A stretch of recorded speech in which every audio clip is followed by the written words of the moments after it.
Hi, Jess and Lou. Congratulations on your wedding day. And may God bless you both with a lifetime of happiness and love. Welcome to married life. And see you again soon. Laag na po ta sa Siargao sunod. What's up mga beshies? Congratulations sa inyo ang wedding today.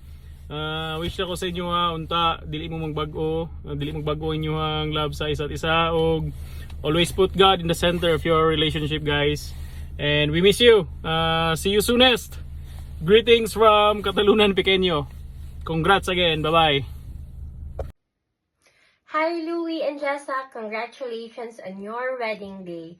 May your love burn brightly forever and continue to love each other until the end of time. Congratulations, Kuya and Jessa. Congratulations!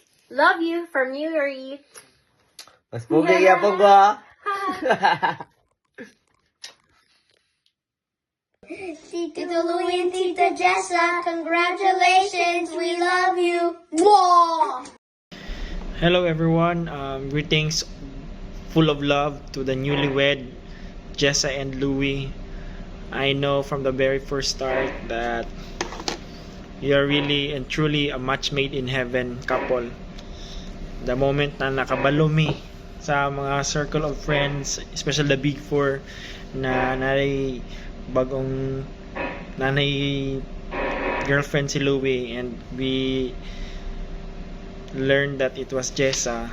And who is Jessa? It was right there, nakaingon yun big maunaning mo hikot kay Louie yun. Bitaw, I know that from the profession that you are in, the industry you're in, truly matched jud mong dua, and I believe you will really create a beautiful family. Ito. So, greetings all the way here from West Africa sa mga taga-Sub-Saharan dira. Mga Sub-Saharan na Mindanao dira, pero ang mga kaangkaslon murag taga-European man ang mga kaslonon. Ito. Again, happy wedding day to Jess and Louie. Best wishes and enjoy your journey as a couple, as a married couple, and I know you will explore and enjoy your journey as a couple, as a married. So have a great day everyone, and lots of loves. Congratulations, Boss Louie and Mom Jessa. Best wishes.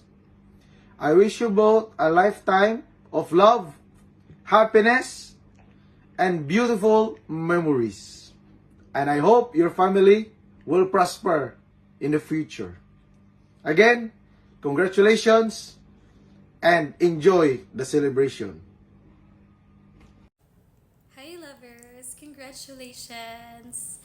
So yeah, I still remember the good old days. Like, who would have thought that we would be celebrating Jessa and Louie today? And yeah, as we all know that marriage is a blessing, and finding someone who truly matches your soul is a blessing. And I just hope and pray that the love and the joy you both feel today shine through the years. So once again, congratulations!